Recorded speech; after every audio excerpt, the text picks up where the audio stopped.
आज हम saponification reaction के बारे में पढ़ेंगे और लैब में सोप को प्रिपेयर करके देखेंगे ब्लू लिटमस स्ट्रिप के साथ कि वो बेसिक है या नहीं है। तो आपका बच्चों ब्लू कलर का हमारा रिजल्ट आता है कि वो ब्लू कलर का सोल्यूशन होगा या ब्लू कलर वो अपीयर हो जाएगा। क्यों? क्योंकि वो बेसिक सोल्यूशन होगा। एक्सोथर्मिक रिएक्शन यानी कि वो हीट इवॉल्व करता है। तो क्या होता है, हमारा एक्सोथर्मिक रिएक्शन होती है। ठीक है बच्चों, NaCl डालने के बाद भी हमें इसको अच्छे से स्टिर कर लेना है। देखो क्यों वो रेड लिटमस पेपर ब्लू आता है, मैंने आपको बताया क्योंकि वो बेसिक सोल्यूशन होता है हाइड्रोक्साइड आयन। सो हेलो बच्चों, कैसे हैं आप सब। तो बच्चों जैसे कि हमने आपको बताया कि आपके फाइनल एग्जाम्स आने वाले हैं, उससे पहले आपके होंगे फाइनल प्रैक्टिकल्स। तो हम आपको प्रिपेयर करा रहे हैं आपके फाइनल प्रैक्टिकल्स के लिए। तो हम आज डिस्कस करते हैं आपके क्लास 10th का 4th प्रैक्टिकल, जिसका एम है बच्चों to study the saponification reaction for the preparation of soap. आज हम सैपोनिफिकेशन रिएक्शन के बारे में पढ़ेंगे और लैब में सोप को प्रिपेयर करके देखेंगे।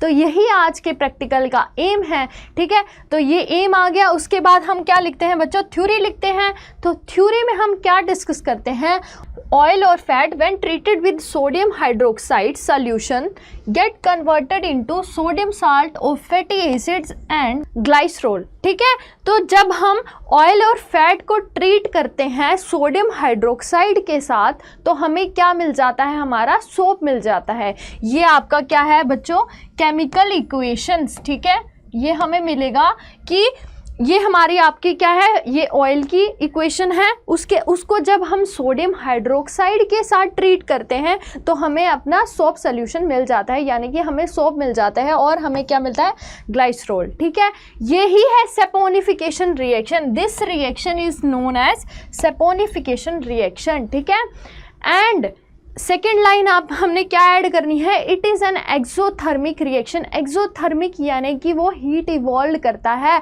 जब आप रिएक्शन परफॉर्म करोगे बच्चों, एक्सपेरिमेंट परफॉर्म करोगे, हम आपको दिखाएंगे कि वो जो वीकर है वो आपको बाहर से हीट हो जाएगा। ठीक है, जब हमने दोनों ऐड किए, सोडियम हाइड्रोक्साइड ऐड जो भी हमने ऑयल ले रखा होगा, जब हम दोनों को ऐड करके मिक्स करेंगे तो आप देखना बाहर उसका गरम हो जाएगा, वो जो वीकर होगा वो गरम हो जाएगा, यानी कि वो एक्सोथर्मिक रिएक्शन है, वो हीट इवॉल्व कर रहा है। तो इस रिएक्शन को हम बोलते हैं बच्चों सैपोनिफिकेशन रिएक्शन। ये हमने हमारी आ गई, क्या आ गई, हमारी थ्योरी। अब उसके बाद हम क्या डिस्कस करते हैं बच्चों, उसके बाद हम देखते हैं मटेरियल रिक्वायर्ड, हमें कौन कौन सा मटेरियल चाहिए। तो बेसिकली हमने अगर सोडियम हाइड्रोक्साइड डाला है तो सोडियम हाइड्रोक्साइड तो हमें चाहिए होगा। हमने ऑयल की जगह हमने क्या ले रखा है, कैस्टर ऑयल ले लेंगे हम। एक्सपेरिमेंट में भी हमने कैस्टर ऑयल ही यूज़ किया है। ठीक है, उसके बाद हमारा डिस्टिल्ड वाटर, 2 विकर, जो भी आपको लैब में चाहिए होता है वो हम अपना मटेरियल रिक्वायर्ड में लिख देते हैं। एग्ज़ाम में भी आपको ऐसे ही लिखना है। उसके बाद हम बात करेंगे बच्चों प्रोसीजर की। तो देख लेते हैं प्रोसीजर मोटा मोटा कैसे लिखना होता है आपको, कि हमने कैस्टर ऑयल लिया। ठीक है, सेकंड पॉइंट में हमने सोडियम हाइड्रोक्साइड लिया, जितना जितना आप लेते हो उतना आपने ले लेना है। उनको मिक्स किया एंड चेक किया रेड लिटमस पेपर के साथ और ब्लू लिटमस स्ट्रिप के साथ कि वो बेसिक है या नहीं है। तो आपका बच्चों ब्लू कलर का हमारा रिजल्ट आता है कि वो ब्लू कलर का सोल्यूशन होगा या ब्लू कलर वो अपीयर हो जाएगा। क्यों? क्योंकि वो बेसिक सोल्यूशन होगा। Take the observation. ठीक है, उसके बाद इन सब के बाद हमें क्या करना है बच्चों, वहाँ पे कॉमन सोल्ट डालना है। ठीक है, सब डाल लिया, सब कुछ कर लिया। उसके बाद एंड में हमने अपना NaCl डालना है। क्यों डालना है वो भी मैं आपको बताऊंगी। उसके बाद आपको फिर से मिक्स करना है सॉल्यूशन को, फिल्टर करना है और आपका सोप प्रिपेयर हो जाएगा। तो ये हमने मोटा मोटा आपकी प्रोसीजर देख लिया। ठीक है, अब हम बच्चों लैब में क्या करते हैं, इसको एक्सपेरिमेंट परफॉर्म करके देखते हैं, जो कि आपका मेन काम है। ठीक है, तो चलिए परफॉर्म करते हैं लैब में।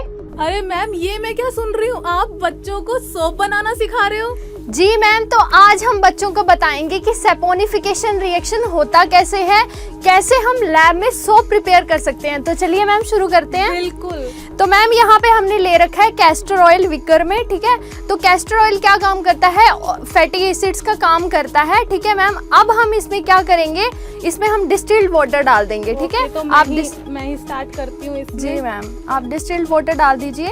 तो डिस्टिल्ड वाटर डालने के बाद बच्चों इसको हमने अच्छे से स्टिर कर लेना है। जैसे हमने इसको अच्छे से स्टिर कर लिया ताकि ये थोड़ा सा मिक्स हो जाए, डिसॉल्व तो होगा नहीं लेकिन थोड़ा मिक्स हो जाए।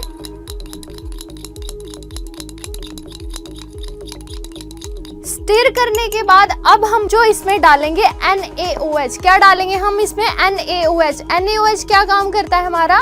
जहाँ तक मैम मुझे पता है NaOH एज अ बेस काम करेगा जी। तो बेस डालने के लिए हम अपने यहाँ पे हमने क्या ले रखा है बच्चों? सोडियम हाइड्रोक्साइड, जो हम इसमें डाल देंगे। तो मैम आप डाल दीजिए।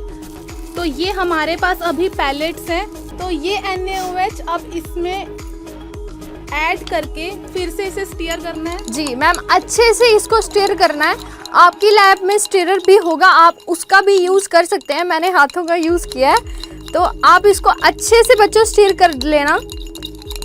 स्टिर करने के बाद हम इसको चेक करेंगे पीएच पेपर के साथ, अपना लिथमस पेपर के साथ, कि ये एसिडिक है या बेसिक है। क्योंकि आपको पता है कि एसिडिक जो है वो हमें नहीं चाहिए, हमें इसको बेसिक बनाना है। हमने अपना बेस डाला है। अगर हम रेड लिटमस पेपर से करेंगे तो कोई रिएक्शन नहीं होगी मैम। उसमें जो है अगर हमने रेड लिटमस से चेक किया तो ये हमारा जो है वो ब्लू आना चाहिए, तभी हमें पता चलेगा कि वो बेसिक है या नहीं है, क्योंकि हमने अपना बेस इसमें डाला है ना। अच्छे से बच्चों हमने इसको स्टिर कर लेना है। देखो आपको एक वाइट कलर का जो है वो सॉल्यूशन बनता हुआ दिख रहा होगा, ऐसा ही जैसे हमने किसी सोप को मेल्ट करके इसमें रखा हो। जी। इसको अच्छे से मिक्स कर लेना है। अब हम मैम एक बार चेक कर लेते हैं कि ये बेसिक है या एसिडिक है। तो अब हम अपना रेड लिटमस से चेक करेंगे। मैम इसको चेक कर लेते हैं अपना रेड लिटमस पेपर से कि ये बेसिक है या एसिडिक है। देखो, ओ तो ये तो ब्लू कलर आया है जो इंडिकेट करता है हाँ कि ये बेसिक है। ठीक है, बेसिक सॉल्यूशन है। तो बच्चों यहाँ पे ना आपको ना विकर जो है वो गर्म होता हुआ भी दिख रहा होगा थोड़ा सा। मैम जब देखो हाथ लगाओ आप, मैंने स्टिर किया इस सोल्यूशन को तो ये बिल्कुल थोड़ा सा गर्म है ये। हाँ, तो मैम ये इसीलिए है क्योंकि बच्चों यहाँ पे एक्सोथर्मिक रिएक्शन होती है। ठीक है, एक्सोथर्मिक रिएक्शन यानी कि वो हीट इवॉल्व करता है। तो क्या होता है, हमारा एक्सोथर्मिक रिएक्शन होती है। ठीक है, बहुत ही इंटरेस्टिंग सा प्रोसेस है ये। हम सामने देख सकते हैं कि ये गर्म फील हो रहा है प्रॉपर, तो एक्सोथर्मिक रिएक्शन पता चल रही है।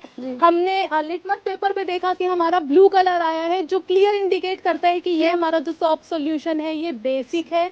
अब हम मैम इसमें हम अपना NaCl डालते हैं जो हमारा कॉमन सॉल्ट है बिकॉज ऑफ प्रेसिपिटेशन। सोप के प्रेसिपिटेशन के लिए हम इसमें NaCl डालेंगे और उसके बाद हम चेक करेंगे कि ये बेसिक है या नहीं है। ठीक है, तो मैम NaCl ऐड कर दूं अब? जी आप ऐड कर दीजिए।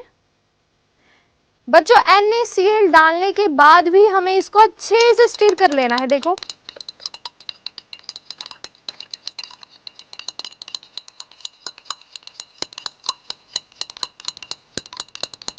कुछ मिनट तक इसको स्टिर कर लेंगे बच्चों। अपनी ग्लास रोड के साथ स्टिर करना है आपको। देखो मैंने अच्छे से स्टिर कर लिया मैम। इसके बाद हम फिर से चेक करते हैं कि ये रेड लिटमस पेपर के साथ कि ये बेसिक है या नहीं है। तो मैम क्या आना चाहिए आपके अकॉर्डिंग? बेसिक ही आना चाहिए मैम, हम एसिडिक तो बनाएंगे नहीं अपने soap. And ma'am is absolutely right. ये हमारा लाइट ब्लू कलर आया है जो again is indicating that the solution is basic. तो ये कर लिया है हमने सेपोनिफिकेशन रिएक्शन। इस सॉल्यूशन को अनडिस्टर्ब रखेंगे फॉर अ डे और हमारा सॉप बन के तैयार हो जाएगा। अगर आपको अलग अलग शेप्स में चाहिए तो मैम जो हमारे वो फ्रेम्स आते हैं उसमें बस पोर करना है। हाँ। और अलग अलग शेप्स में हमें ये सॉप मिल जाएगा। जी। तो ये प्रैक्टिकल आपने देखा हमने कैसे परफॉर्म किया है, ऐसे ही आपको अपने प्रैक्टिकल्स में भी करना है अगर ये आता है तो। अब मैम आपको करवाएंगी इसकी observation, result and discussion and mock viva questions for your final practical. तो चलिए बच्चों चलते हैं। तो बच्चों हमने लैब में परफॉर्म करके देख लिया आपका एक्सपेरिमेंट, तो आई होप आपको समझ आया होगा। तो अब हम ऑब्जर्वेशन देख लेते हैं। ठीक है, ऑब्जर्वेशन में हमने क्या नोटिस किया? ऑब्जर्वेशन में हमने नोटिस किया the colour of red litmus paper when dipped into When dipped into the mixture, जब हम मिक्सचर में उसको क्या करेंगे, रेड लिटमस पेपर को चेक करेंगे तो वो कौन सा कलर आता था, मैंने आपको बताया वो ब्लू कलर आया था ना, हमारा ब्लू कलर आया था। जब हमने ब्लू को भी डाला तब भी वो ब्लू कलर आया। क्यों आया? क्योंकि वो बेसिक सोल्यूशन है, ठीक है, वो बेसिक सोल्यूशन है इसीलिए। अब हमने सेकेंड चीज़ क्या नोटिस की कि जब हमने मिक्सचर में सोडियम हाइड्रोक्साइड डाला तो उसका टेम्परेचर इंक्रीज हुआ या डिक्रीज हुआ? ऑब्वियसली इंक्रीज हुआ, क्योंकि वो एक्सोथर्मिक रिएक्शन था, हीट इवॉल्व हुई तो इंक्रीज होगा, ठीक है। उसके बाद बच्चों क्या होगा हमारा, ये तो हमने देख लिया, हमारा प्रोसीजर और ऑब्जर्वेशन सब मैंने आपको बता दिया, कैसे परफॉर्म करना है वो भी हमने देख लिया। अब मेन बारी आती है आपके वाइवा क्वेश्चंस की। सबसे इंपॉर्टेंट पार्ट होता है एग्जाम में, प्रैक्टिकल एग्जाम्स में वाइवा। तो हमने एक दो क्वेश्चन हम डिस्कस कर लेते हैं। अगर आपको क्वेश्चंस की पीडीएफ चाहिए तो वो भी आप हमें कमेंट करके बता सकते हो, हम आपको वाइवा क्वेश्चंस की पीडीएफ भी प्रोवाइड करवा देंगे, ठीक है। अब देखो बच्चों, फर्स्ट क्वेश्चन क्या है, why does a red litmus paper changes its colour when dipped into the soap solution? क्यों वो रेड लिटमस पेपर ब्लू आता है? मैंने आपको बताया क्योंकि वो बेसिक सोल्यूशन होता है, hydroxide ion solution react with litmus indicating alkalinity, ठीक है। तो वो उसकी अल्कालिनिटी को क्या करता है, हाइड्रोक्साइड आयन जो वो डिसॉल्व होते हैं, हाइड्रोक्साइड आयन रिलीज होते हैं तो उसकी अल्कालिनिटी को शो करता है और वो जो है बेसिक सोल्यूशन होता है, इसीलिए वो ब्लू कलर का हो जाता है। Red litmus paper blue colour show कर देता है। उसके बाद सेकंड क्वेश्चन बच्चों हमारा क्या है यहाँ पे, why it is advise to add common salt while preparing the soap, ठीक है। Why it is advise to add common salt, मैंने आपको बताया हमने कॉमन सोल्ट ऐड किया, NaCl वहाँ ऐड किया, तो इसका आंसर क्या है, common salt is added during soap preparation to precipitate the soap out of the solution. Precipitation के लिए प्रेसिपिटेट आउट कर देता है सोप सोल्यूशन को एंड उसकी सॉल्युबिलिटी को रिड्यूस कर देता है, ठीक है। किसकी? सोप में जो वाटर प्रेजेंट होता है उनकी सॉल्युबिलिटी को रिड्यूस कर देगा, आपको सोप इजीली मिल जाएगा, सोप अलग हो जाएगा, आपका वाटर अलग हो जाएगा, ठीक है। इसलिए हम NaCl बच्चों यहाँ पे डालते हैं। अपना थर्ड देख लेते हैं, ठीक है, अपना थर्ड क्वेश्चन देख लेते हैं। Can we use Na2CO3 sodium carbonate? क्या हम sodium carbonate instead of NaOH use कर सकते हैं? नहीं। अगर आपके पास NaOH नहीं है लैब में और हमारा जो प्रैक्टिकल है वो आपको आ गया, ठीक है, तो आपको एग्जामिनर ने पूछा कि ये आपने NaOH डाला, लेकिन अगर हमने आपको Na2CO3 दिया जाए तो क्या हम उससे भी इस एक्सपेरिमेंट को परफॉर्म कर सकते हैं? क्लियरली नो, क्योंकि ये एक वीक बेस है, जो काम NaOH करेगा वो Na2CO3 नहीं करेगा। तो ये था हमारा आंसर। बाकी आपको और भी क्वेश्चन चाहिए होंगे वाइवा क्वेश्चंस के लिए तो हमें कमेंट में ज़रूर लिखिए, हम आपको PDF प्रोवाइड करवा देंगे। हम इसीलिए बैठे हैं ताकि आपका प्रैक्टिकल एग्जाम्स अच्छे हों बच्चों। तो आई होप आपको एक्सपेरिमेंट अच्छे से समझ आया होगा। ऐसे ही पढ़ते रहें, आगे बढ़ते रहें। Thank you.